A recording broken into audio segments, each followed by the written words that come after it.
হাসিনার ওপরে এমনি রাগ হয়, ও মহিলা তো যে বসে আছে স্বামীর বাড়ি, তা আমারে তো শেষ করে দিয়েছে, আমার শরীরটাও শেষ, কণ্ঠও শেষ করে দিয়েছে।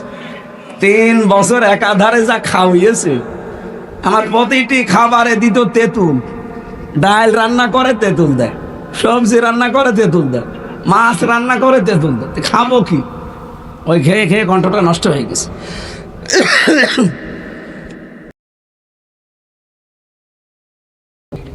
মা বোন যারা এসেছেন, সম্মানিত মা বোনেরা, বিশ্ব নবীর জীবনে আপনাদেরও আদর্শ আছে না নেই?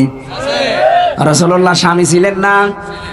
আল্লাহর নবী স্বামী হিসাবে যেমন উত্তম ছিলেন, তার স্ত্রী গুলো ছিল এরকম উত্তম স্ত্রী। একটা হাদিস পড়ছিলাম, বিশ্ব নবী বলেন, কোন মহিলা যদি 4টা কাজ করতে পারে, জান্নাতের 8টা দরজা আল্লাহ তার জন্য খুলে রাখবে, যে কোনো দরজা দিয়ে প্রবেশ করবে, কেউ তারে বাধা দেবে না। 1 নম্বরে, স্বামী যখন বাইরে থেকে এসে তার দিকে তাকাবে, ও অঙ্গভঙ্গি দিয়ে হোক, যে কোনো ভাবে স্বামীকে সে আনন্দ দেবে, খুশি করবে, হাসাবে। এরকম বউ তো ঘরে ঘরে নেই। এই কারণেই তো অনেকেই পরকীয়া প্রেম করে। এই দেখেন, দেখলে, তার মানে এই রোগের রুগী এখানে আছে না। আমি হাসির জন্য বলি নাই, 100 জনের 98টা পরকীয়া প্রেমের জন্য তার স্ত্রী দায়ী। ও যার পেছনে ঘরে, ওর ভেতরে কি আপনার চাইতে বেশি জিনিসপত্র আছে? একই জিনিস তো ঘরবে কেন? কারণ আপনার কাছ থেকে যেটা পাওয়ার ওটা পাই না তখনও। তাই বলে আপনাকে আমি করতে বলছি না। আপনি একটু উদার হন, একটু নিজেকে মেলে ধরেন। এদেশের পুরুষের যা অবস্থা, এমনি হারবাল ছাড়া চলে না। তারপরও যদি লাইন করে, বুঝতে হবে এটা আপনার অপারগতা। আশা করছি আমার মা বোনেরা অন্যদিকে না নিয়ে এটা মেনে নেবে। পরকীয়া প্রেম থেকে স্বামীকে বাঁচাতে হলে নিজেকে আরো মেলে ধরেন। 1 নম্বরে পয়েন্ট ছিল এইটা, স্বামী আসলেই তাকে আনন্দ দেওয়া লাগবে, সে যেভাবেই হোক। দরকার হয় কাতুকুতু দেবেন। কে কাতুকুতু দেওয়া যায় নেই? তিরমিজি শরীফের হাদিস, নবীজি বলেন, কোন স্ত্রী স্বামীকে আনন্দ দিতে গিয়ে যদি হেসে ফেলে, যেই কয়টা দাঁত দেখা যাবে ওই কয়টা নফল হজের সওয়াব পাবে। 6টা দাঁতের কথা পর্যন্ত আছে। আমার মানে বেশি ওয়াজ করলে দেখা যাবে বাড়ি যেয়ে দেখবেন যে দাঁতকে নিয়ে পড়ি আছে। গো হুজুর ওয়াজ করছিল, দাঁত দেখানো লাগবে। 2 নম্বরে, স্বামী যেটা পছন্দ করে ওটা যদি জায়েজ হয়, মাস্ট বি আপনাকে ওইটা পছন্দ করা লাগবে। আর আমি একজন স্বামী, আমি নিজে দায়িত্ব নিয়ে বলছি, যত স্বামী আছে সবার পক্ষ থেকে, যে আমার যত স্বামীর সাথে কথা বললাম, প্রতিটা স্বামী আমরা চাই যে বিয়ের পরে আমার মা বাবা আমার সাথে থাকবে। এই কথা বলেন না কেন? আমি খেয়ে থাকি না খেয়ে থাকি, আমার মা বাবার সাথে থাকবে। কিন্তু 100টার 98টা বউ এটা চাই না। এরকম ছোট মনের বউ আছে? কার হাত তোলেন তো। কয়েকজন হাত পিলিছে, হাত মাথার উপরে উঠছে না, এখন বাড়ি গেলে বিছানা আবার আলাদা করে দিতে পারে না। আমরা আপনাদেরকে ভয় পাই, এজন্য আমিও হাত তুলতে পারলাম না, কারণ ম্যাডাম হয়তো দেখতে পারে। কিন্তু বাস্তবে এটা আমরা যেটা পছন্দ করি জায়েজ, ওটা জীবন চলে গেলেও আপনাকে পছন্দ করা লাগবে। কথা বলেন না কেন? 3 নম্বরে, স্বামীকে আপনি উদ্বুদ্ধ করবেন। যদি আপনি চান আপনার স্বামীর সম্পদ আরো বেড়ে যাক, তার সম্মান আরো বেড়ে যাক, আপনি উদ্বুদ্ধ করবেন, স্বামী নিজের রক্তের সম্পর্কগুলো ঠিক রাখো। স্বামীর সাথে সবচাইতে বেশি রক্তের সম্পর্ক তার মা বাবার, এরপরে তার ভাই বোনের। এই কথা বলেন না কেন? এরপরে তার চাচা, ফুফু। স্ত্রী হিসাবে দায়িত্ব, এদের সাথে যেন আমার সম্পর্ক ভালো থাকে, তাদের হক যেন আদায় হয়। পেছনে লেগে থাকা না, ওরা আরো নিষেধ করে। আপনি হক আদায় করতে গেলে দেখবেন অনেক স্ত্রীর মন পাওয়া যায় না। বিশ্বনবী জানিয়েছেন, 4 নম্বরে, শুধু নামাজ পড়া, রোজা রাখা, কালো বোরকা পরা ইবাদত না। আমি জেলে বসে বসে যেহেতু 3 বছর মেয়েদের এই দাম্পত্য জীবনের এই সমস্ত কলহ, এই ঝামেলা নিয়ে একটা বই লিখেছিলাম, কি করে ঝামেলাগুলো তৈরি হয় আর এটা মেটাতে হয় কি কারণে। এখানে কোরআন হাদিসের প্রায় 128 পৃষ্ঠা পর্যন্ত করেছি। বইটা আমার কাছে ছিল, এখানে আছে কিনা জানি না। আছে গাড়িতে? যদি গাড়িতে থাকে আপনারা নিয়ে বউকে পড়াবেন। উল্টা পাল্টা বই না দিয়ে এই বইটা পড়াবেন। মনে হয় 50 পিসের মতো আছে গাড়িতে, যদি থাকে নিয়ে যেয়ে পড়াবেন। বলবেন এইটা পড়ো, পোড়াটা পড়াবেন। আশা করছে আপনার বউ হযরতে খাদিজাতুল কুবরার মতো হয়ে যাবে ইনশাআল্লাহ। স্ত্রী লোক যারা এসেছেন, সম্মানিত মা বোনেরা, এদেশে যদি সব পুরুষ অন্ধ হয়ে যায় তাও আপনাকে পর্দায় থাকা লাগবে। কথা বলেন না কেন? সব মহিলা যদি এই পৃথিবীতে অন্ধ হয়ে যায় তাও আমাদের পুরুষ যারা আমরা আছি আমাদের পর্দা করা লাগবে। আল্লামা শহীদ দেলাওয়ার হোসাইন সাইদি রহমতুল্লাহ আলাইহি যতদিন তিনি কোরআন শুদ্ধ করে পড়েছিলেন এই দেশে তার শত্রু ছিল না। তিনি যতদিন না ছিল না। আল্লামা আহমেদ শফি রহমতুল্লাহ আলাইহি উনি যতদিন কোরআন শুদ্ধ করে পড়েছেন ওনার শত্রু ছিল না এদেশে। যতদিন তিনি বুঝেছিলেন কোরআন শত্রু ছিল না। যতদিন তিনি ব্যক্তিগত আর পারিবারিক জীবনে মেনেছিলেন কম বেশি শত্রু ছিল না। যেই বলেছেন আমি এটা মানাতে চাই মানুষদেরকে, নবীর সম্মান যেন কেউ নষ্ট করতে না পারে সেটা আমি মানাতে চাই, তখন যে তার নাম পর্যন্ত পাল্টিয়ে দিয়েছে জালেমরা, দিয়েছে তেতুল হুজুর। ওনার নাম কি তেতুল হুজুর? কি সুন্দর নাম, আহমেদ শফি, নামটা পাল্টিয়ে দিয়েছে। শহীদ আল্লামা সাইদির নামও পাল্টিয়ে দিয়েছে দেল্লু শিকদার। ওনার নাম কি দেল্লু শিকদার? ওনার সার্টিফিকেটের নাম দেলাওয়ার হোসাইন সাইদি। আপনি দেখেন দাখিল পরীক্ষার সার্টিফিকেট, অথচ নামই পাল্টিয়ে তার বিচারও পর্যন্ত ওই নামে করে দিয়েছে জালেমরা। এই যে নাম পাল্টানোর যে হিড়িক চলছে সারা দুনিয়া, এটা চলছে বিশেষ করে বাংলাদেশে বেশি। নাম পাল্টিয়ে বিচার করে। এই নাম পাল্টানোর সংস্কৃতি প্রথমে আরম্ভ করেছিল ইহুদিরা। আপনি মুসা নবীর জীবনী পড়বেন, দেখবেন মুসা নবীর নাম তারা পাল্টিয়ে দিয়েছে জোসেফ, ওরা জোসেফ বলে ডাকে। হযরতে ঈসা নবীর নাম তারা পরিবর্তন করে দিয়েছে যিশু। দাউদ নবীর নাম তারা পাল্টিয়ে দিয়েছে ডেভিড। ইব্রাহিম আলাইহিস সালামের নাম তারা পাল্টিয়ে দিয়েছে আব্রাহাম। হযরতে জাবির রাদিয়াল্লাহু তাআলা আনহু একজন বিখ্যাত সাহাবী, তার নামও পাল্টিয়ে দিয়েছে আল জাবরা। মুসলিম বিজ্ঞানী আমরা নাম শুনি, আমরা পড়েছি আল কেমি, তার নাম পাল্টিয়ে দিয়েছে কেমিস্ট্রি। এটা এখন না, অনেক দিন থেকে চলে আসতেছে। ইহুদি, খ্রিস্টান, বৌদ্ধ বিভিন্ন জাতি যারা মানুষের নাম পরিবর্তন করে, আমরা মনে হচ্ছে এই রোগ এখন মুসলমানদের ভেতরে দেখতে পাচ্ছি। এই 15.5 বছরে তো একেবারে হিড়িক চলছিল, যেখানে যা পেয়েছে কেটে কেটে নাম পাল্টিয়ে বাবার নাম দিয়েছে। এমনকি টয়লেটের নামও দিয়েছে বাবার নাম। আমার নামও পাল্টিয়ে দিয়েছিল, আমার নাম দিয়েছিল পিসকে হুজুর। আমার রিমান্ডে নাম বলতো না, বলো পিসকে হুজুরে নিয়ে আসে। আমি আর ওই যে ছোটটা যেটা এক জায়গায় ছিলাম, আমাদের দুইজনকে বলতো পিসকে দুইটারে নিয়ে আসে। আমার নাম কি পিসকে? কি সুন্দর নাম আমার, আমির হামজা। ওর নামই পাল্টিয়ে দিয়েছে। নাম পরিবর্তনের এই সংস্কৃতি এখনো সামনে অনেকে করতে চাচ্ছে। মুসলমানদের নামও তারা পাল্টিয়ে দিতে চায়। মুসলমান বলে আর ডাকতে চায় না, নাম দিতে চায় মৌলবাদ, রাজাকার, আল বদর। এখানে আশা করছি এটা সামনে যেন কেউ নিয়ে না আসে। নিয়ে আসবেন আপনিও কিন্তু হাসিনার মতো মার খাবেন। মান খাতামলে ফিরে যেতে চান কোন কারণে? আর যারা ফিরে যেতে চায়, আমার তো আশ্চর্য লাগে, ঝাঁঝর যদি এসে সইকে বলে তোর পেছনে ফোঁটা, ওর কি করা দরকার বলে? আমাদেরকে যারা এই নাম দিতে চান যে আমরা নাকি চেতনায় রাজাকার, আমাদের দলে আপনার সর্বোচ্চ 27 জন, 37 জন, তারপরেও 11 জন মরে গেছে। আর যারা এই কথা বলে দেশের মানুষকে উল্টাপাল্টা শিক্ষা দিতে চান, তাদের 1040 জন তালিকা। আশা করছি ওই সমস্ত পেছনে ফিরে না গিয়ে আমরা সামনে এগিয়ে যেতে চাই। আপনারাও মাজলুম দল আসেন, আমরা সবাই একসাথে মিলে যে সম্মান আল্লাহ দিয়েছেন মানুষকে, এই সম্মান যেন আমরা ধরে রাখতে পারি সেই ব্যবস্থা করা দরকার না? সুতরাং কোরআন তেলাওয়াতের হক আদায় করতে হলে আপনাকে যেন শুদ্ধ করে শুধু পড়লে হচ্ছে না, এটা বুঝলে হচ্ছে না, মানলে হচ্ছে না, এটা যেন মানাতে পারি আমরা।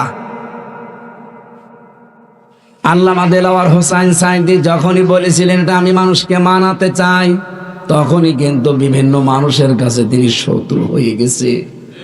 কত মানুষ তাকে উল্টাপাল্টা গালি গালাজও করেছে, কিন্তু এর আগের তিনটা যতদিন তিনি মেনেছিলেন কোনো শত্রুতার ছিল না।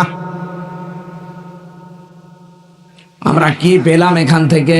একটা হাদিস মনে পড়ছে, মান করাল কোরআনা ফাস্তাযহারাহু ফাহাল্লা হালালাহু ওয়া হাররামা হারামাহু আদখালাহুল্লাহুল জান্নাহ ইলা আখিরিল হাদিস।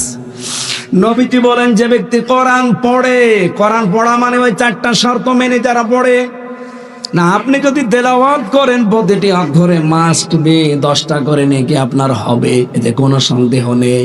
কিন্তু হক আদায় করে তেলাওয়াত করতে হলে 4টা বিষয় আপনাকে মানা লাগবে। যে ব্যক্তি কোরআন তেলাওয়াত করে পড়ে, এই যে কোরআন পড়ার ব্যাপারে পুরা কোরআন শরীফের ভেতরে আমি 3টা শব্দ পেয়েছি, বারা, রাতালা আর তালাওয়া। কোরআন যদি কেউ পড়ে আর কোরআনকে ইজহার করার চেষ্টা করে, ইজহার করা মানে স্পষ্ট করা, এটা তো সে তাসবিদের কায়দায় চলে গেল না। এখানে আধুনিক যারা ব্যাখ্যাকার এই ফাস্তাযহারাহু শব্দের ব্যাখ্যা করতে গিয়ে মুহাদ্দিসিন ইকরাম লিখেছেন, এখানে কোরআন পড়ার পরে কোরআনকে যারা বিজয়ী করার চেষ্টা করে,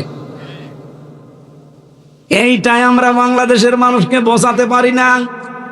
এই লোকটা আজ মনে হয় 30 বছর চিল্লাচ্ছে এই জিনিসটা বোঝাতে, আমিও আজ 8-9 বছর চিল্লাচ্ছি এইটা বোঝাতে, তো মানুষকে বোঝাতেই পারি না যে কোরআন পড়লে কোরআনকে বিজয় করার জন্য চেষ্টা করা লাগবে। কোরআন যদি বিজয় না হয় তাহলে আপনি হালালকে হালাল জেনেও মানতে পারবেন না, হারামকে হারাম জানার পরও ছেড়ে দিতে পারবেন না। এরকম পরিবেশ বাংলাদেশে নেই? আছে মানে? আপনি এই দেশের একটা জায়গা দেখান যেখানে হালালকে হালাল জানার পরে মেনে চলা যায় 100 ভাগ, আপনি জানেন যে হালাল তারপরে মানতে পারবেন না। কারণ হচ্ছে কোরআন এজহার নেই, কোরআন বিজয়ী নেই। কোরআন যদি এসে বিজয়ী হয়ে যায় আপনি হালালকে হালাল মেনে মানতে পারবেন, হারামকে হারাম জানার পরে ছেড়ে দিতে পারবেন। কি হবে তখন? এই যে নবীজির হাদিস ছিল আদখালাহুল্লাহুল জান্নাহ, আল্লাহ তাকে জান্নাতে দিয়ে দিয়েছে। না না, সুবহানাল্লাহ পড়লেন কে? আপনি কি বুঝে পড়েছে? এটা মাঝের সিগা, ওস্তাদ আছে এখানে। মাঝি মানে অতীতের শব্দ, আল্লাহ তাকে জান্নাতে দিয়ে দিয়েছে। আমার প্রশ্ন, আমরা কি এখনো মারা গেছি যে আমি জান্নাতে চলে গেলাম? তাহলে হাদিসের শব্দ কি ভুল? না, ভুল না। আমি ব্যাখ্যায় পড়েছিলাম, আমার ভাইরা টিকায় যেটা আছে ব্যাখ্যা এটা বলছে। এবার আদখালাহুল্লাহুল জান্নাহ দেওয়ার কারণ হচ্ছে কোরআন যদি এজহার হয়ে যায়, বিজয় হয়ে যায়, আপনি হালালকে হালাল জেনে মানতে পারবেন, হারামকে হারাম জেনে ছেড়ে দিতে পারবেন, তাহলে আপনার বসবাসের জায়গাটা মনে হবে একটা মিনি জান্নাত হয়ে গেছে। আর আমরা ওইটাই চাচ্ছি। কথা বলেন না কেন? একামতের দিন যারা এদেশে কায়েম করতে চায়, আল্লাহর কসম তাদের মনের কথা এইটাই। আমরা এই যে 1150 কিলোমিটার বাংলাদেশের এরিয়া, টেকনাফ থেকে তেতুলিয়া, এখানে যেন আল্লাহর ভয় ছাড়া কোনো ভয় আমার অন্তরে আর কাজ না করে, এইরকম একটা পরিবেশ আমরা তৈরি করতে চাই।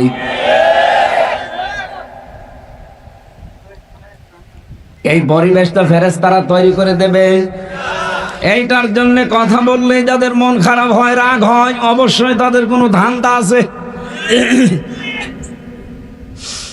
কোরআনে কারীম জানিয়েছে, আনাকিমুত্তিনা ওয়ালা তাতাফাররাকু ফি, কাবুরা আলাল মুশরিকিনা মা তাদউহুম ইলাইহি ইলা আখিরি আয়া।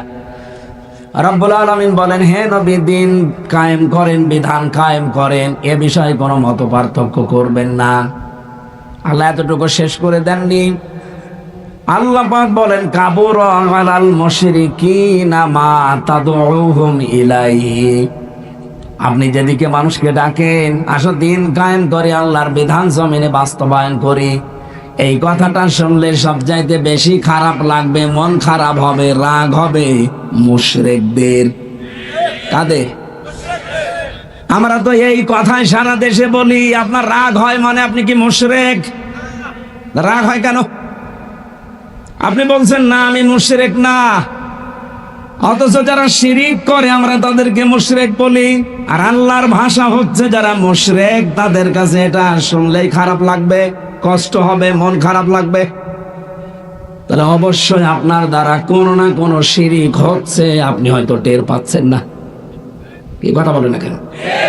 বাংলাদেশে আজ যারা আমরা দিন কায়েমের কথা বলি, জেনারেল যারা না বুঝে বিরোধিতা করে তাদের কথা বাদ দিলাম, অনেক আলেম পর্যন্ত এখন বিভিন্ন কায়দায় বিরোধিতা করছে। এখন ওনারা কি শিরিকে লিপ্ত নাকি আমার তো বুঝে আসে না। শিরিকে লিপ্ত যদি না হয় তাহলে তাদের কাছে তো দিন কায়েমের কথা শুনলে খারাপ লাগার কথা না। হ্যাঁ, সবাইকে দিয়ে আল্লাহ দিন কায়েমের কাজ করাবে না। আল্লাহু ইয়াজতাবি ইলাইহি মাইয়াশা ওয়া ইয়াহদি ইলাইহি মাইয়ুনিব। আল্লাহ পাক বলেন, আমি যাকে পছন্দ করি, মনোনীত করি, নির্বাচিত করি, আমার যার ভালো লাগে, এই মানুষটাকে আমি আল্লাহ দিন কায়েমের কাজে লাগিয়ে দেই। কেন লাগায় জানো? ইয়াহদি ইলাইহি মাইয়ুনিব। এই লোকটা মন থেকে যদি আল্লাহর দিকে ফিরে আসতে চায়, আল্লাহ তাকে এই কাজে লাগায়। সুতরাং বাংলাদেশে আজ 18 কোটির উপরে মানুষ, সবাই দিন কায়েমের রাস্তায় নেই। যারা আল্লাহর বিধান জমিনে কায়েম করার জন্য আপনি কাজ করতে চান না, আপনার ভালো লাগে না, আপনি বিশ্বাস করতে পারেন আল্লাহ আপনাকে পছন্দ করে নাই। কে কথা বলছেন? কয়েকদিন আগে একটা জরিপ দেখছিলাম, এই দেশে এখন 7,20,00,000 মানুষ চাচ্ছে আল্লাহর বিধান এই জমিনে কায়েম হোক। আমি আয়াতটা পড়ার পরে আমার মনে হচ্ছিল, এই দেশে এখন 18 থেকে 20 কোটি মানুষ আমরা যাই বলি, এর ভেতরে মাত্র 707,20,00,000 মানুষ যেহেতু দিন কায়েম হোক এটা চাচ্ছে। এতগুলো মানুষের ভেতরে এই মানুষগুলো আল্লাহর নির্বাচিত মানুষ। আর আমার প্রশ্ন আপনার কাছে, আপনি এই নির্বাচিতদের ভেতরে আছেন তো? না না। আপনি যদি থাকেন এর ভেতরে, আপনার আনন্দ করা দরকার, খুশি হওয়া দরকার যে আল্লাহ আমাকে মনোনীত করেছে, নির্বাচিত করেছে, পছন্দ করে ফেলেছে। আর যদি আল্লাহর বিধান কায়েমের কথা শুনলে আপনার কাছে রাজনীতি মনে হয়, ধান্দাবাজি মনে হয়, দুনিয়ার কাজ এটা, আপনি বুঝবেন আপনাকে আল্লাহ এখনো নির্বাচিত করে নাই। আশা করছি আপনি বুঝতে ফেলেছে। তাহলে আমরা যা শুনতে এসেছি, এটা কি বাশার ভাইয়ের কথা, আমির হামজার কথা, কার কথা বলেন তো? আমরা যারা মানুষ, অন্য ধর্মের যে যদি কেউ থেকে থাকেন আসে, এটা শুধু মুসলমানদের জন্য না, হাদা বায়ানুল লিন্নাস হুদাল লিন্নাস। মানুষ পদবাচ্চা আমরা যারা, তাদের জন্য আল্লাহ কোরআন দিয়েছে। আল্লাহ রাব্বুল আলামিন কোরআনের কাছে আসার পরে আমার যতটুকু বাস্তবতা আমি দেখি, মন থেকে যদি কেউ আসে আল্লাহ তাকে পরিবর্তন করবেই। কারণ এমন একটা শক্তি আল্লাহ কোরআনে দিয়েছেন, যালিকাল কিতাবু লা রাইবা ফীহ। এই একটাই মাত্র কিতাব পৃথিবীতে আছে যেটা মানুষকে হেদায়েত দেওয়ার ক্ষমতা রাখে। ক্ষমতা নেই? আমি সেদিন যশোরের কলেজের অধ্যাপক, উনি বিশেষ ক্যাডার, ওনারে বলেছিলাম যে স্যার আপনার মুসলমান হওয়া লাগবে না, আপনি শুধু আমাদের ধর্মীয় গ্রন্থ একটু বুঝে বুঝে পড়বেন। আপনি ইংরেজিতে পড়েন, বাংলায় পড়েন, যে ভাষায় পড়েন, একটু বুঝে বুঝে পড়বেন, আপনি তো আর আরবি পারেন না, বুঝে পড়বেন পুরাটা। আপনাকে মুসলমান হতে আমি জোর করছি না। 3 মাস পরে দেখে আল্লাহর বান্দা নিজের থেকে মুসলমান হয়ে গেছে। সুতরাং অন্য ধর্মের যদি আওয়াজ শুনতে পান, আপনাদেরকে আমরা ওয়েলকাম জানাচ্ছি। আসেন, কোরআনের কাছে আসেন। এটা পৃথিবীর অন্য ধর্ম গ্রন্থের মতো না যে তাদের শুধু ঠাকুররা পড়বে, তাদের ধর্মযাজক যারা তারা পড়বে। এটা সবার জন্য ওপেন। কথা বলেন ঠিক কিনা? আমরা সেই কোরআনের ময়দানে এসেছি আজকে। কোরআনে কারীম জানিয়েছে, ইন্না ইদ্দাতাশ শুহুরি ইনদাল্লাহি 12 শাহরান ফি কিতাবিল্লাহ ইয়াওমা খালাকাস সামাওয়াতি ওয়াল আরদা মিনহা আরবাআতুন হুরুম। সূরা তাওবা এসেছে, আল্লাহর কাছে গণনার দিক থেকে মাসের সংখ্যা 12টা। উনি আসমান আর জমিন যেই দিন তৈরি করে, ওই দিন তার কিতাবের ভেতরে এটা লিপিবদ্ধ করে দিয়েছেন। বলেন সুবহানাল্লাহ। আপনি পড়া কোরআনে 12টা মাসের নাম পাবেন, খালি রমজান বাদ দিয়ে কোনো মাসের নাম নেই। অথচ 12 মাস আমি লিখে দিলাম, এ কথা আছে। তার ভেতরে রবিউল আউয়াল, এটা 1500 বছর আগেও ছিল, কিন্তু এত আলোচনা এত মর্যাদা আমরা পাইনি। যিনি আসার কারণে এত আলোচনা। কিন্তু বিশেষ করে বাংলাদেশ, ভারত আর পাকিস্তান, এই 3টা দেশেই তো কম বেশি আমি ঘুরেছি। আমি দেখেছি এই 3 দেশের মানুষ রবিউল আউয়াল আসলে একটু বেশি বেশি করে ফেলে। বেশি করতে গিয়ে এত উপরে তোলে। আল্লাহ রাব্বুল আলামিন 2টা ঈদ দিয়েছেন আমাদেরকে, সেখানে আরেকটা ঈদও তারা বানিয়ে নিয়েছে রবিউল আউয়ালের সাথে, ঈদে মিলাদুন নবী। না, এলাকায় সব চলে না। এগুলো যারা করছেন বুঝে করেন আর না বুঝে করেন, এটা বেদাত। কি কথা বলেন না কেন? আপনি যদি রবিউল আউয়ালে মিলাদ পড়তে চান, আমি তো নিষেধ করে আপনারে অন্তত আটকাতে পারছি না, পারবো না মনে হয়। তবে আমার মনে হয় সিরাত ইবনে হিশাম, আমি এখানে 27টা বিষয় পেয়েছি। কেউ যদি রবিউল আউয়ালে মিলাদ পড়তে চান, মিলাদ এটা মিলাদুন থেকে, এর বাংলা অর্থ জন্ম। আপনি যদি নবীর জন্মে খুশি হতে চান, এর বাস্তব উদাহরণ দেওয়া লাগবে। রবিউল আউয়াল মাসে নবী যা করেছিলেন ওইটা করেন। উনি জন্ম নেওয়ার পরেই 3 জন মহিলার দুধ খেয়েছিলেন, এটা আমি পেয়েছি। তার নিজের আপন মা হযরতে আমেনা, 2 নম্বরে উম্মে আইমান নামে এক দাসী, 3 নম্বরে হালিমাতুস সাদিয়া রাদিয়াল্লাহু তাআলা আনহা। সিরাত ইবনে হিশামে আছে, হযরতে হালিমা বলেন, এই রবিউল আউয়ালেই জন্ম নিয়েছে মুহাম্মদুর রাসূলুল্লাহ। আমি সে তায়েফ থেকে এসেছি, সর্বশেষ এসে আর কাউকে পেলাম না। হালিমা বলেন, আমি তাকে তুলে নিলাম কোলে, ডান স্তন তাকে পান করতে দিলাম, সে পান করেছে। বাম স্তন তাকে পান করতে দিলাম, সে মুখ বের করে নিয়েছে। 1 বার 2 বার 3 বার তাকে মুখ দিয়েছি, 3 বারই মুখ বের করে দিয়েছে। চোখের ইশারা দিয়ে যেন আমাকে জানাতে চায়, মা হালিমা জোর করেন কেন? আমার ডান স্তন অধিকার ছিল, আমার হক ছিল, আমি পান করেছি।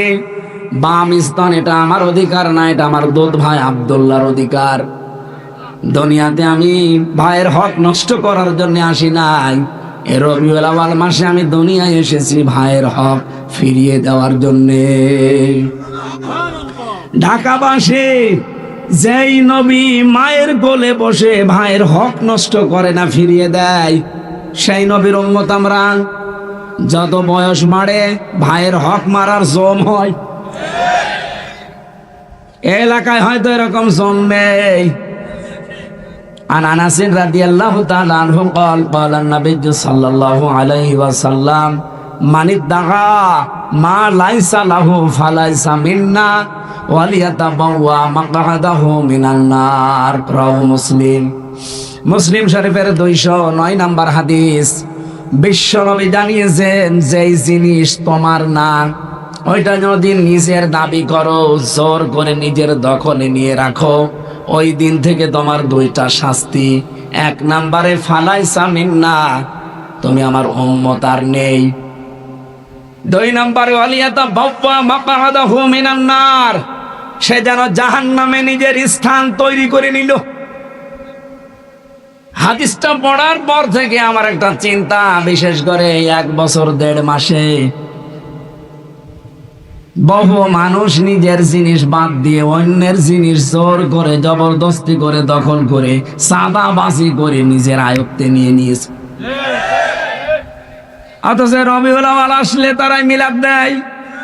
এক কথা বলে না কেন? আমারে বলো হুজুর মিলাদ পড়ে দেন। আরে মিলাদ পড়ে দিলে তো কত খরচ, আপনি টাকা পেলেন কোথায়? 1 বছর 1 মাস আগে তো আপনার কাছে কিছু ছিল না। একজন বলে দেয় যে হুজুর চাঁদার টাকা, চাঁদার টাকা দিয়ে মিলাদ দিচ্ছে। এই বাংলাদেশে এরকম পাবলিক নেই, এটা ঢাকায় নেই, আমার কুষ্টিয়ায় আছে।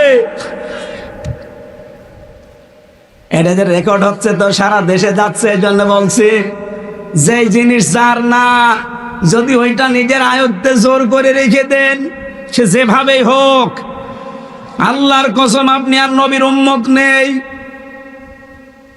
আপনাকে আমি কি বলে মাটি দেব বলেন তো? বিসমিল্লাহি ওয়া আলা মিল্লাতি রাসূলিল্লাহ, তো মিথ্যা কথা হবে। আপনি আল্লাহর নামেও নেই, রসুলের দলেও নেই। সুতরাং যারা চাঁদাবাজি করেছেন, এখনো করছেন, থামেন। আপনি যদি নবীর উম্মতই না থাকেন, আমি পেছনেরটা আর বললাম না। দ্বিতীয়টা তো আরো কঠিন, ওয়ালিয়াতাবাওয়া মাকআদাহু মিনান নার, সে যেন জাহান্নামে নিজের একটা স্থান তৈরি করে নিল। হাদিস শোনার পরে হয়তো অনেকের হতাশা এসে যেতে পারে, তাহলে আর নামাজ কালাম পড়ে করবো কি? এবার টিকা বলছে, নবীটি বলেন এই পৃথিবীতে যে জিনিস তোমার, ওইটা যদি হাতছাড়া হয়ে যায়, হারিয়ে যায়, কেউ দখল করে নেয়, ওইটা যদি আবার তুমি ফেরত পাও, তাহলে এই হাদিসের যে শাস্তি, সে শাস্তির আওতা মুক্ত থাকবা। কিছু বুঝেছে? আপনি কি গোরস্থানে আছেন নাকি? কিছু বুঝতেছেন নাকি বলেন? হাদিসের ব্যাখ্যাটা কি ছিল? যে জিনিস আপনার কিন্তু আপনি হারিয়ে ফেলেছিলেন, হাত ছাড়া হয়ে গেছে, কেউ জোর জবরদস্তি করে কেড়ে নিয়েছিল, ওইটা যদি আপনি ফেরত পান, তাহলে হাদিসের যে শাস্তি, তার আওতা মুক্ত থাকবেন। আগস্টের 5 তারিখের পরে দেশে বহু মানুষকে আমরা ফতোয়া দিতে দেখেছি যে আমরা যেমন চাঁদাবাজি করি, ও জামাত ইসলামীও করে। কেমন করে? ওরা ইসলামী ব্যাংক চাঁদাবাজি করে নিয়ে নিয়েছে। আপনি এত বড় মিথ্যা কথা বলতে পারলেন? ইসলামী ব্যাংকে আপনার বাবার, যাদের ব্যাংক তারা ফেরত পেয়েছে। কথা বলছে না কেন?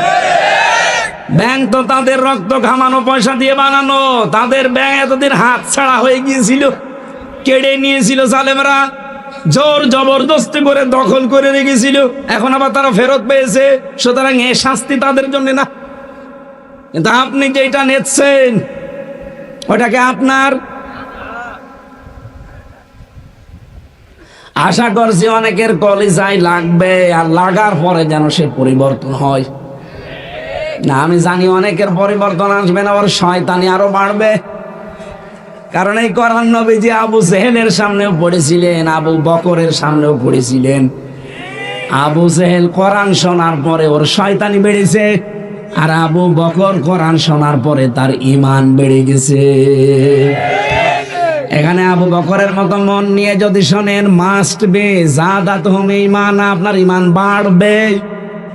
আর যদি আবু জেহেলের মতো মন নিয়ে বসেন, আমির হামজা না, আমির হামজার উস্তাদ বাশার না, কাবা শরীফের ইমামও যদি এখানে কথা বলে, আপনার মনে হবে এমন হয় ওই দলের। কথা বলে না কেন? অনেকে তো এইটাই মনে করে, আমি কোরআন শরীফ গলিয়ে খাওয়ালেও বলে না আপনি এই দলে। আরে ভাই, আমার গায়ে কি লেখা আছে আমি এই দলের? ওনার কাছে তো মনে হয় না যে আমি ওই দলের, আপনার কাছে মনে হয় কেন? শুধু আপনার আমার না, নবী আসলেও আপনার এইটাই মনে হইতো, এ নবী মনে হয় ওই দলের। আশা করছি আপনার পরিবর্তন আসবে, সেই আফসারি হুজুরের মতো। আফসারি না কি যেন, যে রফিকুল্লাহ আফসার। এরপরও যদি কারো বিবেকে কাজ না করে, মনে হয় ওর বিবেকের ওপরে কুকুরে পোশাক করেছে। আমি আর নিচে নামতে পারলাম না। রাসূলের মিলাদ পড়েন আপনি, রবিউল আউয়াল আসলে প্রথম শিক্ষাই তো মিলাদ মানে জন্ম। জন্মের প্রথম শিক্ষা এটা যে ভাইয়ের হক নষ্ট করা যাবে না। এ ভাই বলতে নবীজি শুধু দুধ ভাই না, আপন ভাই না, আল মুসলিমু আখুল মুসলিম। মুসলমান মুসলমানের কি? আমার মনে হয় রবিউল আউয়ালে শুধু যদি এই হাদিসটা আমরা মেনে নিতে পারতাম, এই দেশে আর সাদাবাসী বলে সাদাও থাকতো না, বাসিও থাকতো না। কিন্তু সারা জীবন মিলাদই পড়ে যাচ্ছি, এমনকি 19 দিন ব্যাপী মিলাদ চলছে, 63 দিন ব্যাপী মিলাদ চলছে। মাস হচ্ছে 30 দিনে, ও মিলাদ পড়ছে 63 দিন, অথচ এই 27টা শিক্ষার এই শিক্ষাটা নেই। কি মিলাদ পড়েন আপনি? আশা করছি আমরা এইভাবে যদি শিক্ষাগুলো নিতে পারি, পৃথিবীতে অবশ্যই সারা বছর আর রবিউল আউয়াল পালন করা লাগবে না, একদিনেই যথেষ্ট হয়ে যাবে। আল্লাহ আমাদেরকে এই সিরাতের মাসে, জন্মের মাসে বিশ্বনবী মুহাম্মদুর রাসূলুল্লাহ থেকে কিছু নেওয়ার তৌফিক দিন, আমিন। পেয়েছে গোলামিন হালিম, সহনশীল বান্দা, ধৈর্যশীল বান্দা। আর মুহাম্মদুর রাসূলুল্লাহকে আল্লাহ ডাক দিয়েছেন খুলুকিন আযীম, আমার এমন মহান চরিত্রের বান্দা যে কিয়ামত পর্যন্ত মানুষ শুধু অনুসরণই করে যাবে, এর কোল কিনারা পাবে না। আপনি কি অনুসরণ করবেন সেই কথাটা আজকের আমার তেলাওয়াতকৃত আয়াতের ভেতরে আমি একটু টাচ দিয়েছি। সূরা আনআম 50 নম্বর আয়াতের শেষের দিকে আছে। যেহেতু রাত গভীর হয়ে যাচ্ছে, এই জন্য আমি খুব তাড়াতাড়ি করে শেষ করে দেব।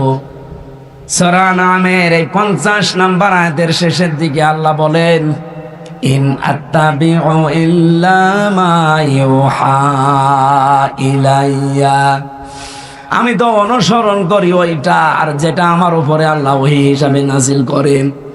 সুতরাং আমাদের অনুসরণ করা লাগবে। আর রাসূলুল্লাহকে অনুসরণ করতে হলে কোরআনকে অনুসরণের মাধ্যমে করা লাগবে। এবার আমার একটা প্রশ্ন হচ্ছে, বাংলাদেশ আর ভারত, এই দুই দেশে আমি প্রায় জায়গায় ঘুরে ঘুরে দেখলাম এই দুই দেশে একটু ঝামেলা আছে। সূরা আলে ইমরানের 31 নম্বর আয়াতটা নিয়ে আজকে একটু নিরসন করব, যেটা রেকর্ড হচ্ছে, চলে যাবে সারা দেশে।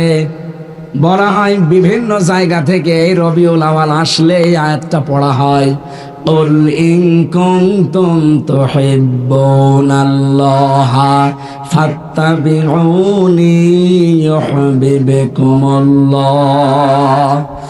নবী আপনি বলুন, যদি তোমরা আল্লাহকে ভালোবাসো, এ দাবি তোমাদের আছে, যদি থাকে যে আল্লাহ তোমাকে ভালোবাসি, এ দাবি করার দরকার নেই, আমার রাসূলের অনুসরণ করো।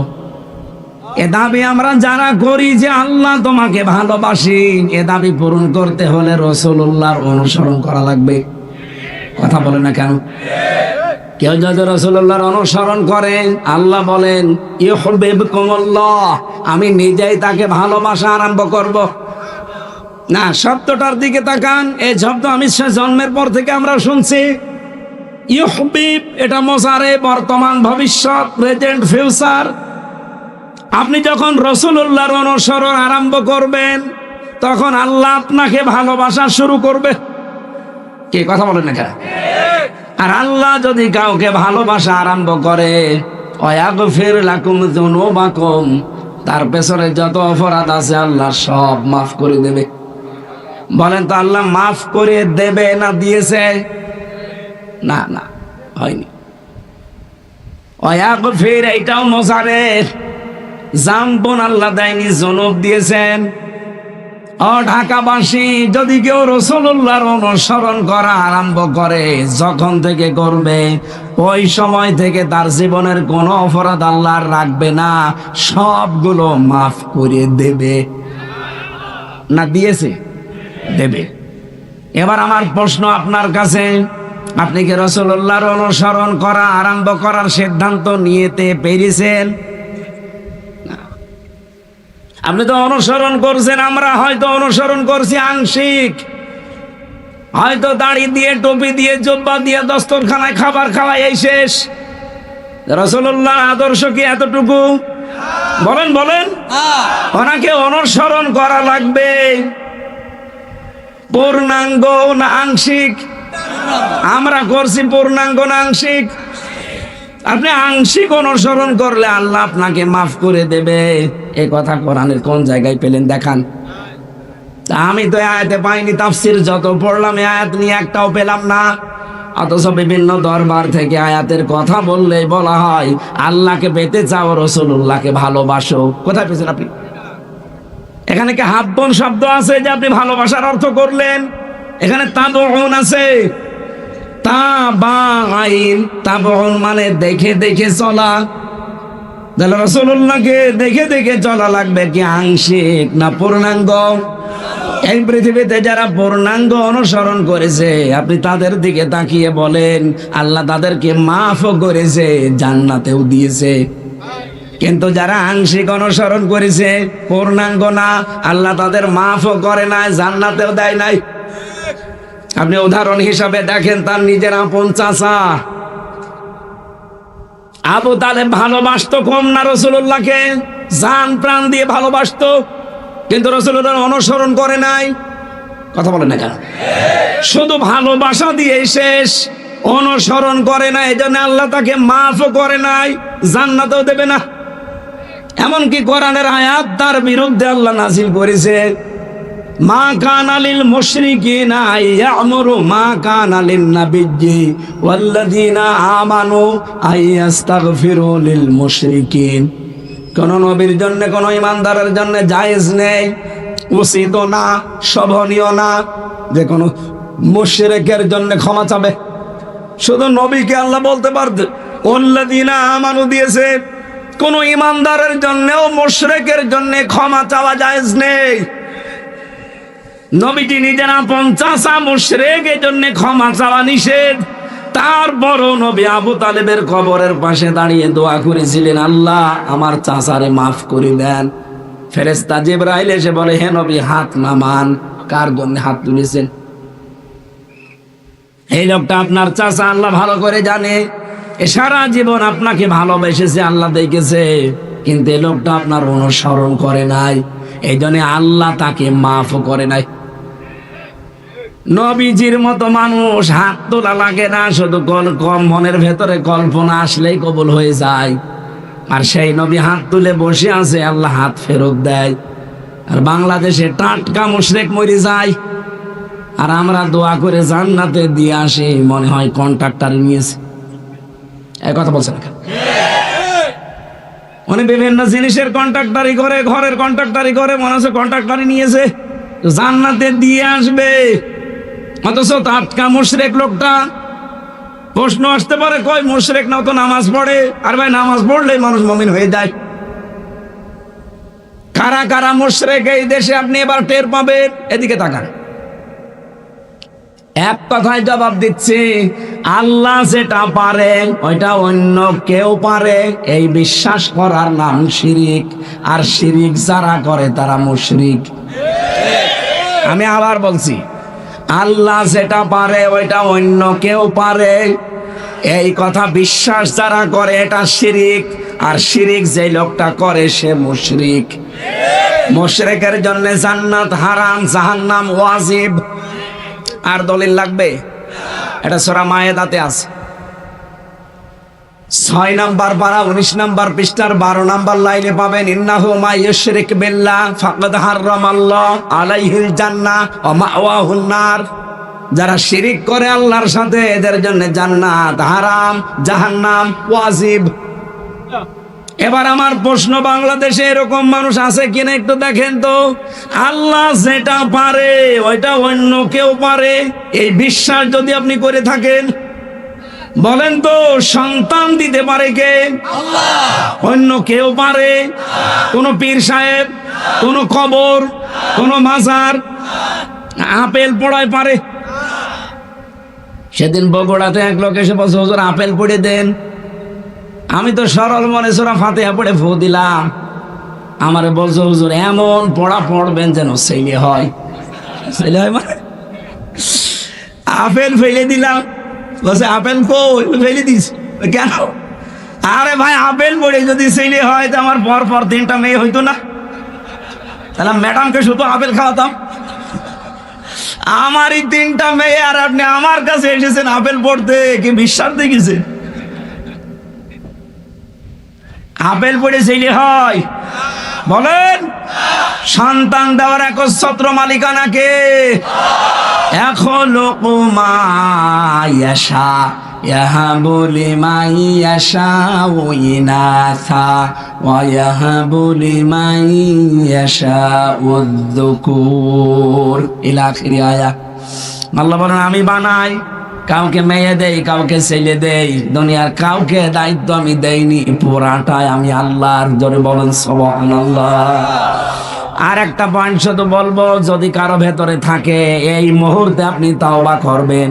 কোরআনে কারিমে আল্লাহ জানিয়েছেন আলাহুল খালকু ওয়াল আমরু, এটা আমি বানিয়েছি, এখানে আইন চলবে আমার। এই ঘোষণা কার?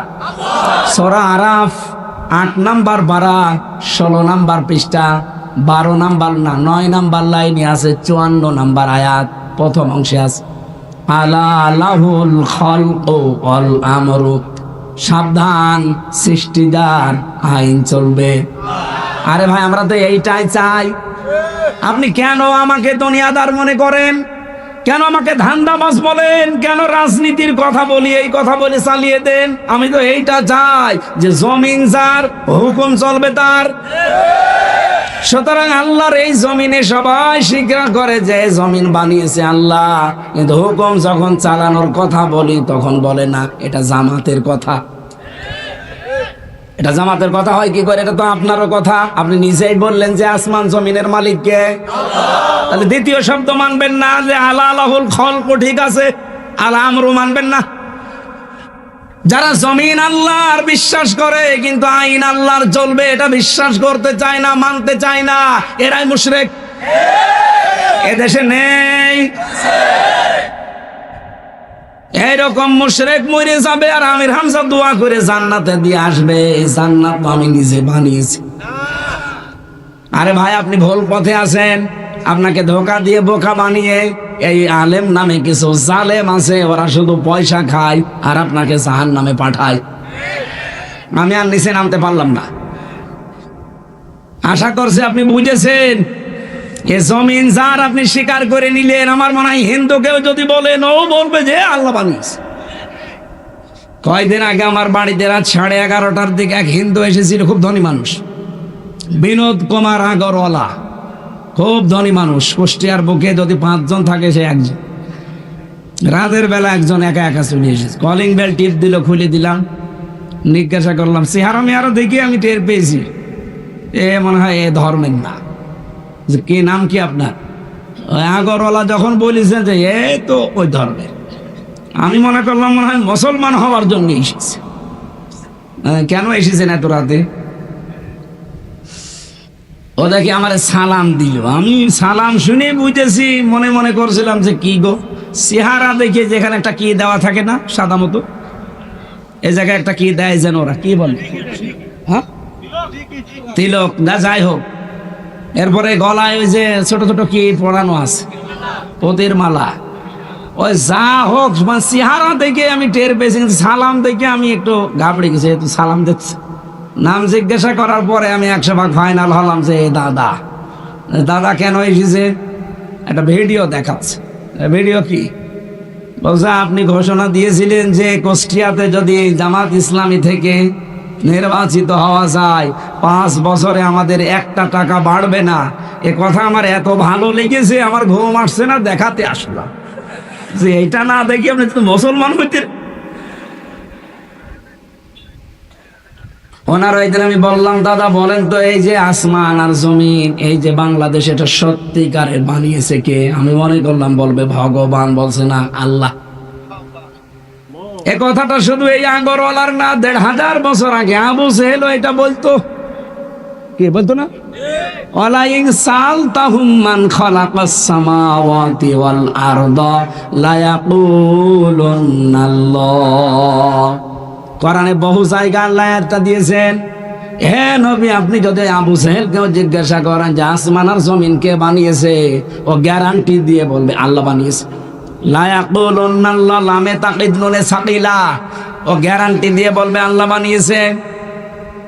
কিন্তু যখনই বলবেন যে আল্লাহর এই জমিনে উনি আইন পাঠিয়েছেন, এই যে কোরআন 500 আইন আছে এর ভেতরে, এগুলো এখন আমরা কায়েম করতে চাই, তখনই দেখবেন আপনাকে বিভিন্ন নাম দেবে, যেটা আজ আমাদের দেওয়া হচ্ছে। আমার যে 3 বছর জেলে রেখেছিল আমার কোন দোষে আপনি বলেন? আমি তো কোরআনের কথাগুলোই বলতাম। হ্যাঁ, যেই ফোর্সে বলা লাগে মাঝে মাঝে ওই ফোর্স দিতাম, এই জন্য আমার দোষ। যে মামলা আমার দিয়েছিল শয়তানও বিশ্বাস করে না। আমি মাঝে মাঝে কোর্টে যেয়ে দেখতাম জজ সাহেব পর্যন্ত হাসতেছে মনে মনে। কি গো, মানে এ যে একটা মামলা হতে পারে এরকম নামে জজেরও বিশ্বাস হয় না। 3 বছর তো আমার জামিনই দেয়নি, অথচ এই মামলাটা এই আগস্টের 5 তারিখের পরে শুধু তুলতে দেরি, জামিন না পুরা খারিজ করে দিয়েছে। আমি ওনার একদিন জিজ্ঞাসা করেছিলাম যে মাননীয় আদালত, 3 বছর আপনার কাছে মামলাটা এসেছিল, একবারও জামিন দেননি। তখন বলেছে মামলা জামিন হয়, অথচ আজকে আপনি আছেন, জামিন দিয়ে দিলেন কি করে? হুজুর, এতদিন আমার হাত বাঁধা ছিল, এখন আমার হাত খোলা আছে। আমরাও চাই বাংলাদেশে 1628 জন মানুষ দায়িত্বে আছে। এই 1628 জন আগামীতে যারা আসবে, এই মানুষগুলোর হাত যেন আবু সাইদের মতো খোলা থাকে। এটা চান না আপনারা? কারা চান দেখে লিল্লাহে তাকবীর।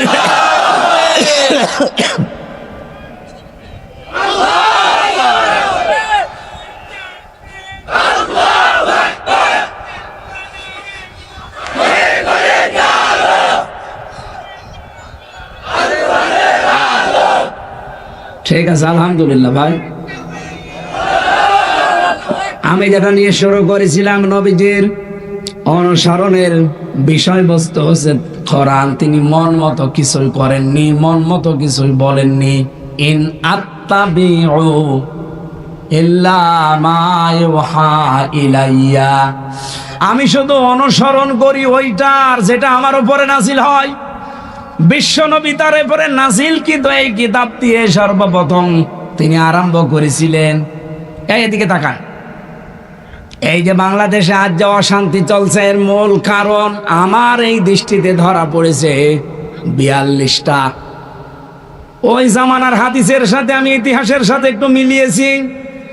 1500 বছর আগে নবীজি নবুয়ত পাওয়ার আগে 17 বছর থেকে 40 বছর একাধারে চেষ্টা করেছিলেন। 23 বছর কাঙ্ক্ষিত মানের শান্তি তিনি দিতে পারলেন না। হেলফুল ফজল গঠনের মাধ্যমে পেরেছিলেন? পারেন নাই। তিনি মনে মনে ভাবলেন যে এই অশান্তির কারণ কারা দেখি তো। পুরা আরব জাহানে ওই সময় গোত্র ছিল 36টা। 36টা গোত্রের 36 জন নেতা ছিল, গোত্রপতি। ওই জামানায় জাতীয় নেতা ছিল 3 জন, আর জাতীয় নেত্রী ছিল আরো 3 জন। 36 আর 6 কত? বলেন বলেন। আপনি আর রাহিকুল মাখতুমের ভেতরে পাবেন এটা। এই 42টা মানুষকে তিনি পর্যবেক্ষণ করে দেখলেন পুরা আরব জাহানে এই জাহিলিয়াতের সমাজ তৈরি করার পেছনে যত রকমের কারণ এই 42 জন। ওই জামানায় 3টা জাতি ছিল প্রতিষ্ঠিত পুরা আরব জাহানের ভেতরে, একটা ইহুদি, একটা খ্রিস্টান, আর একটা মুশরিক। আর একটা জাতি ছিল নিভু নিভু অবস্থায়, হানিফ। আপনি বাংলাদেশের সাথে ইতিহাসটা একটু মিলান। আমি তো মিলিয়ে দেখলাম খাপের খাপ, মমতাজের বাপ মিলিয়ে যাচ্ছে। আর সারা বাংলাদেশের 64টা জেলা, 630টা থানা আছে। আমার ছোট্ট একটা হিসাব করে দেখলাম যে 36 জন নাম করা নেতা এলাকা ভিত্তিক আছে। ছোটখাটো গুলো বাদ দেন, আমির হামজা, কামাল হোসেন বাদ, 36 জন আছে সারা বাংলাদেশ। আপনি খুঁজে খুঁজে দেখেন। ওই জামানায় যেমন গোত্রপতি ছিল 36 গোত্রের 36 জন, জাতীয় নেতাও ছিল ওই জামানায় 3 জন। একজন ছিল মুশরিকদের জাতীয় নেতা আবু জেহেল, ইহুদিদের জাতীয় নেতার নাম ছিল মুখাইরে, আর খ্রিস্টানদের জাতীয় নেতার নাম ছিল মারহাব। আমার মাঝে মাঝে এই ইতিহাস থেকে মনে হয় বাংলাদেশের জাতীয় নেতা 3 জন, বঙ্গবন্ধু জিয়াউর রহমান আর চাচা এরশাদ। জাতীয় নেত্রী ওই জামানায় ছিল 3 জন, আবু জেহেলের স্ত্রী নাকেরা, আবু লাহাবের স্ত্রী উম্মে জামিল, আর আবু সুফিয়ানের স্ত্রী হিন্দা। বাংলাদেশেও 3 জন, হাসিনা, খালেদা, এরশাদ, রওশন। খাপের খাপ মিলে যাচ্ছে না? আপনি দেখেন সারা দেশের যত অঘটন, যত ঝামেলা সব এই 42 জন। নবীজি এই 42 জনকে টার্গেট করে 40 বছরে তিনি ধ্যানে বসলেন। 40 বছরে তার কাছে এই যে এই আয়াত এসেছিল, ইকরা বিসমি রাব্বিকাল্লাযী খলাক। হে নবী আপনি পড়েন। কি হলো? রওশনের সাথে নাম বললাম আর পুলিশ চলে আসছে মানে? ও এদিকে দেখেন, 36 আর 6 কত হয়? বলেন বলেন। আমি একটা একটা করে 42 জনের নাম লিখেছি। সারা দেশে আমি তো ঘুরি, এগুলোই দেশ চালাচ্ছে। আর 1628 জন চেয়ারে বসে আছে। এই চেয়ার না, যেগুলো থাকলে নড়াচড়া করা যায়। এই 1628 জন মিলে এই দেশটাকে এই 54 বছরে উপরে উঠতে দেয়নি। তাছাড়া মালয়েশিয়া 2004 থেকে এই 25-21 বছরে তারা দাঁড়িয়ে গেছে। এই একটু আমি শেষ করি আগে ভাই। আরে ভাই আমারে শেষ করতে দে। বলেন, মালয়েশিয়া বাংলাদেশের চাইতে প্রায় 5 ডবল বড় একটা দেশ। ওদের দেশে আমাদের মতো সম্পদও নেই, শুধু মরুভূমি, পাথর আর পাম গাছ। হাজার হাজার বিঘা শুধু বিশাল জঙ্গল ছাড়া আর কিচ্ছু পেলাম না। অথচ তারা আজ বিশ্বের বুকে দাঁড়িয়ে গেছে 2004 সাল থেকে এই যে 25 সাল, 21 বছরে। আমরা 54 বছরেও দাঁড়াতে পারি নাই, এই শুধু 1628 জনের কারণে। এই জন্য আমরা চাচ্ছি, মন থেকে বলছি, আগামী থেকে প্রশাসন যারা আছে তারা এই দেশের কোনো নেতা নেত্রী এদের কথায় চলবে না, ওরা চলবে ওদের আইজির কথা মতো। আইজি হওয়া লাগবে দলকানা না, আইজি হওয়া লাগবে নিরপেক্ষ। কথা বলেন। ওদের চরিত্রের উপরে যে কলঙ্ক এখনো লেগে আছে, যে পুলিশ খালি ঘুষ খায়, এমনি খায় না, কারণ আছে।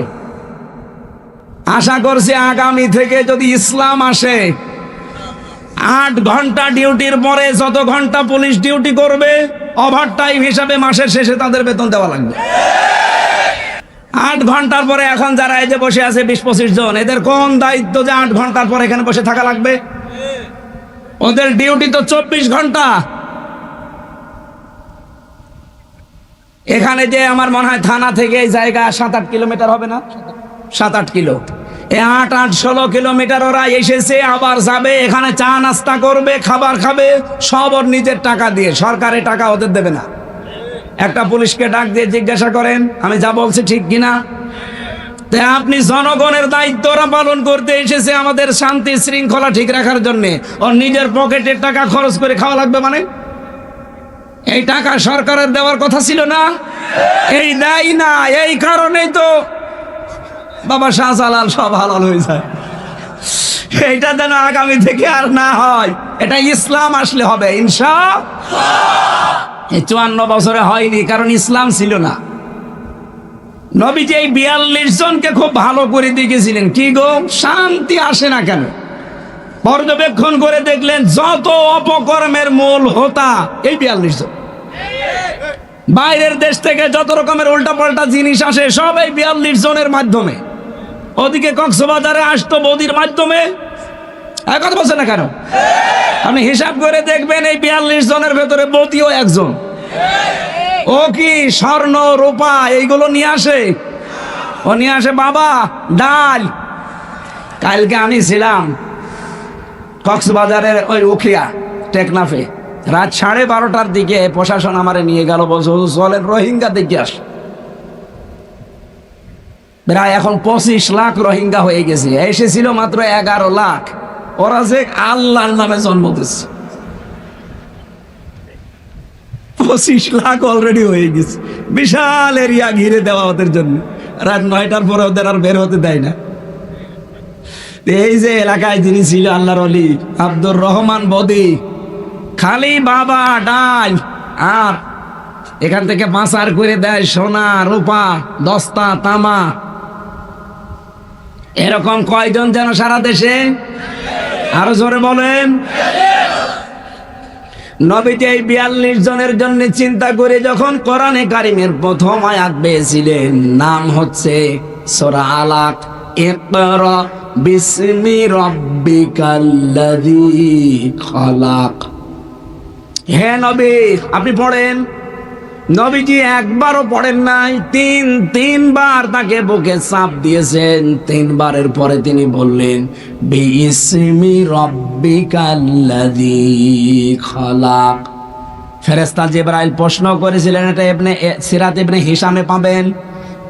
প্রশ্ন করলেন, হে মুহাম্মদ সাল্লাল্লাহু আলাইহি সাল্লাম, আমি আপনাকে তিনবার বললাম ইকরা, পড়েন পড়েন পড়েন, আপনি পড়লেন না। হঠাৎ করে আপনি একবার 5 আয়াত আমার সাথে পড়ে ফেললেন কি করে? নবীজি বললেন, জিবরাইল 3বার বলেছিলে ইকরা, কিন্তু 3বারের পরে যখন বললে বিসমি রাব্বিকাল্লাযী খালাক, এর আগে তো বলনি যে আমি কার নামে পড়বো, খালি পড়ো পড়ো বললে হবে। কার নামে পড়বো? যখনই বললে বিসমি রাব্বিকা, তখন আমি আর দেরি করি নাই। কিয়ামত পর্যন্ত আমার উম্মত যারা দুনিয়ায় আসবে তাদেরকে আমি শিক্ষা দিতে চাই, পড়াশোনা করতে হলে আল্লাহর নামে পড়া লাগবে।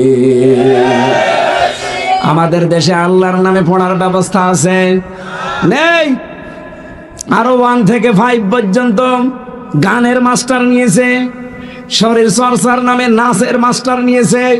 কোরআন শিক্ষা দিয়ে আল্লাহর নামে পড়ানো লাগবে একজন আলেম মাস্টার আজও নেওয়া হয়েছে। নবীজি বলেন, আমার উম্মতকে আমি শিক্ষা দিতে চেয়েছি কিয়ামত পর্যন্ত তারা যদি আসে, লেখাপড়া তারা করলে আমার রবের নামে করবে। সুতরাং আমরা জাতি হিসাবে 92% মুসলমান এই দেশে আমরা আছি। আহ্বান জানাচ্ছি, আপনি যতদিন দায়িত্বে আছেন এই কাজটা করে যান। এদেশের সবার মনের আকুতি 1 থেকে 5 পর্যন্ত প্রাইমারিতে একজন আলেম আমরা চাই। এ দাবি আমাদের আছে না? কারা এ দাবি করেন দেখি? লিল্লাহে তাকবীর।